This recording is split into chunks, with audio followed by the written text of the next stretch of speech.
रामपुर नामक गांव में सुंदरी अपने परिवार के साथ रहती थी। उसके परिवार में उसका पति भीखू और बेटा अंकित और बेटी प्रिया है। सुंदरी और भीखू दोनों बहुत गरीब थे।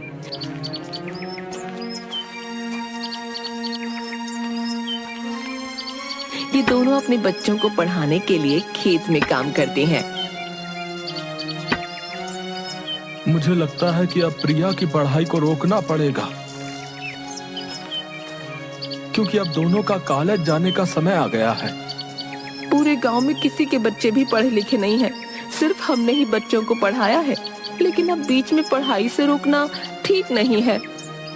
तुमको ये लगता है कि मैं अपने बच्चों को पढ़ाना नहीं चाहता हूँ?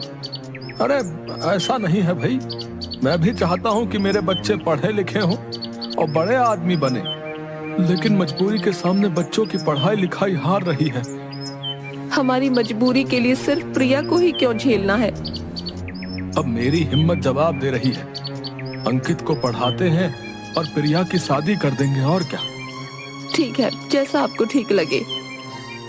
भीखू अपनी बेटी को भी आगे पढ़ाना चाहता था, लेकिन भीखू ऐसा नहीं कर पाया क्योंकि उसकी गरीबी उसे रोक रही थी। गांव का सुनार धनीराम अपनी दुकान पर बैठा था कि तभी उसके पास अंकित अपने दोस्त अमित के साथ आया। आओ आओ, ये धनीराम तुम्हारी सेवा में बैठा है। तो अभी से क्या खरीदने आए हो? चाचा, खरीदने नहीं बल्कि बेचने आए हैं। आज फिर से 2 मुर्गे मेरे जाल में फंसने आए हैं। वाह वाह, अब मजा आएगा। और धनीराम इसीलिए ही तो यहाँ बैठा है, ताकि ऐसे मुर्गे काट सकूं। क्या हुआ चाचा, आप इतना मुस्कुरा क्यों रहे हैं? क्या?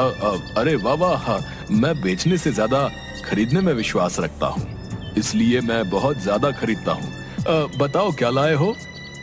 मेरे पास ये सोने की चेन है, मैं इसे बेचने आया हूँ। चेन? ये कहाँ से लाए हो?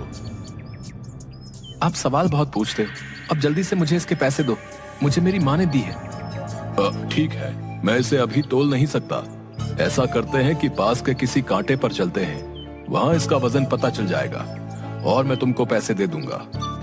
ठीक है, अब कुछ भी करो, लेकिन मुझे जल्दी से माँ के लिए दवाई लेनी है और एक साड़ी भी खरीदनी है। रुको भैया, कोई लोहा बेचने नहीं आए हो, तुम यहाँ सोना बेच रहे हो, तो तनिक समय तो लगेगा ना। अगर गलत तुल गया तो कहते फिरोगे कि हमने ये कर दिया, हमने वो कर दिया, या तुमने बेईमानी कर ली। सुनार धनीराम उन दोनों को भारी सामान तोलने वाले कांटे के पास लेकर गया। मैं इसको अब तोल देता हूँ। धनीराम ने चैन को एक पलड़े में रखा और दूसरी तरफ वजन भी नहीं था, फिर भी दोनों पलड़े बराबर हो गए। धनीराम ने अजीब सा मुंह बना लिया। क्या हुआ? ये सोने की चेन नहीं है। आप ध्यान से देखिए, ये सोने की ही है। अब इसके अंदर कोई वजन नहीं बचा है। इसका अर्थ ये है कि अब ये समाप्त हो गई है। सोना भी समाप्त होता है? हाँ, जो भी चीज बनी है उसको खत्म तो होना ही है। लेकिन तुम अपना दिल छोटा मत करो, मैं तुम्हें 100 रुपए दे देता हूँ। वैसे ये मेरे किसी काम की नहीं है। हम पढ़ाई लिखाई करते हैं, लेकिन हमने कभी नहीं पढ़ा कि सोने का वजन कम हो जाता है।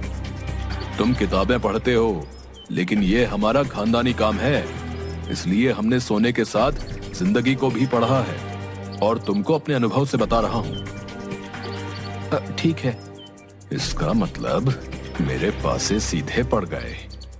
बेचारे मेरे काबू में आ ही गए। धनीराम ने 25,000 का माल 100 रुपए में खरीद लिया। अंकित और अमित दोनों दुखी मन से घर चले गए, लेकिन अंकित इस बारे में बहुत ज्यादा सोच रहा था। पिताजी, वो सोने की चेन जो सुनार को बेचने के लिए दी थी, उसका तो सोना खत्म हो गया है। सुनार ने उसके ये 100 रुपए दिए हैं। क्या? वो बेईमान धनीराम पूरी सोने की चेन ठग गया? इससे सारे गांव वाले परेशान हैं। चलिए पिताजी, पुलिस को बुलाते हैं, उन्हें सब बता देंगे। नहीं बेटा, इससे पहले कई लोगों ने शिकायत की, लेकिन बिना सबूत के कोई फायदा नहीं। वो बेईमान धनीराम बच निकलता है। इसको कभी ना कभी तो सबक सिखाऊंगा।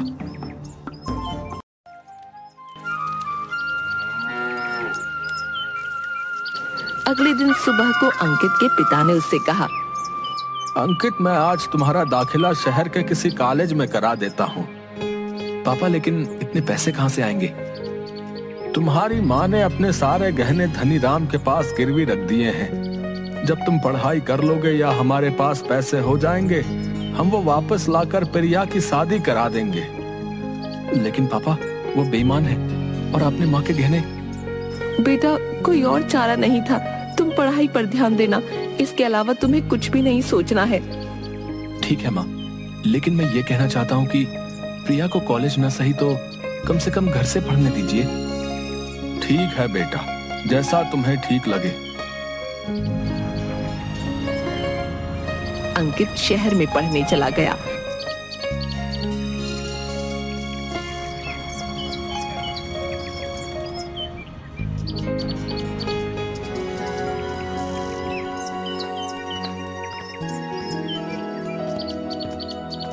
और उसने प्रिया का प्राइवेट दाखिला करा दिया।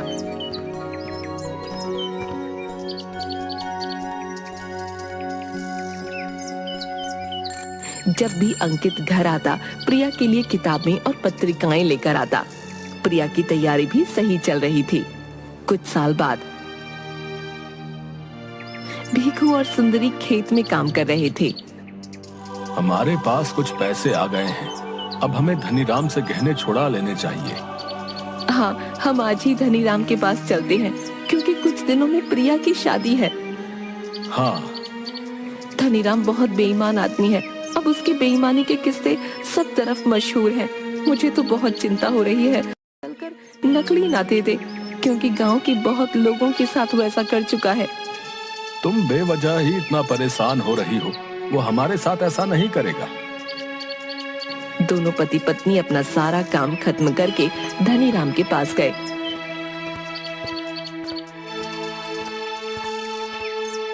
आइए आइए, और बताइए आज क्या बेचने आए हो?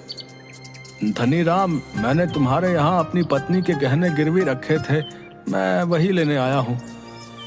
ऐसा तो पहली बार हुआ है कि कोई अपना सामान वापस लेने आया है।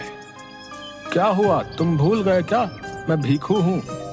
नहीं नहीं, तुम्हें कैसे भूल सकता हूँ। लेकिन मुझे गहने याद नहीं है कि तुमने कौन कौन से गहने गिरवी रखे थे। तुम गहने दिखा दो, मैं अपने गहने पहचान लूंगी। मेरे पास कोई गहने नहीं है, मैं ऐसे कैसे किसी और के गहने तुम्हें दे सकता हूँ। और हाँ, इतने वर्षों में बहुत ज्यादा ब्याज हो गया होगा जो तुम चुका नहीं पाओगे। चलो यहाँ से जाओ। धनीराम, तुम्हारे पास पैसे की कोई कमी नहीं है, लेकिन मैं एक गरीब पिता हूँ और तुम्हारे आगे हाथ जोड़ता हूँ। मेरी बेटी की शादी है, तुम मुझे गहने वापस कर दो। चलो यहाँ से जाओ, मेरे पास कोई गहने नहीं है।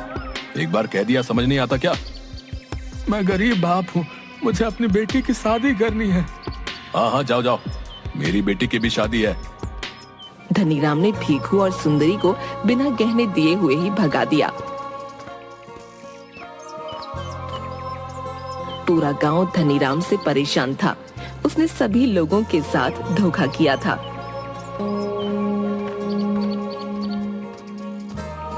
अब हम अपनी बिटिया की शादी कैसे करेंगे? कुछ समझ नहीं आ रहा। इस बेईमान सेठ को हम गरीबों को लूट कर क्या सुकून मिलता है। आप परेशान मत होइए, भगवान सब ठीक करेंगे। हमारा सही समय भी आएगा और इस सेठ को सबक भी मिलेगा। धनीराम अपनी बेटी के विवाह से एक दिन पहले सारे गांव को दावत पर बुलाता है। सभी लोग अमीरों की शादी देखने और अच्छा खाना खाने जाते हैं। सब कुछ अच्छे से चल रहा था।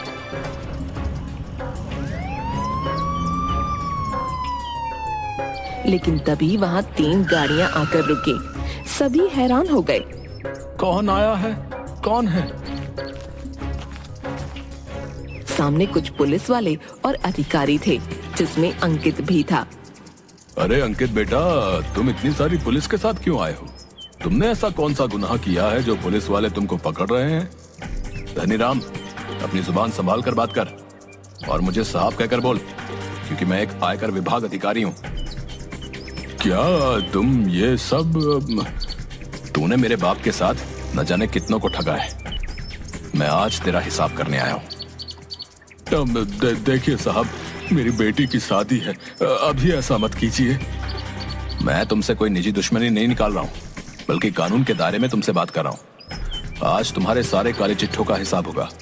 मुझे माफ कर दीजिए, मैं तुम्हारे आगे हाथ जोड़ता हूँ, मैं तुम्हारे पैर पड़ता हूँ। मैं कुछ नहीं करूँगा, मैं सभी का धन वापस कर दूंगा। कोई भी उसकी बात नहीं सुनता।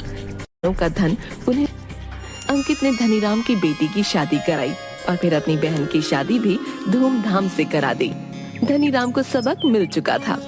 ये तो आपने सुना ही होगा, लेकिन जैसे हम दूसरों के साथ करते हैं ऐसा हमें मिलता है। और सबसे जरूरी बात, शिक्षा बहुत महत्वपूर्ण है, क्योंकि कलम की ताकत से अन्याय को हराया जा सकता है।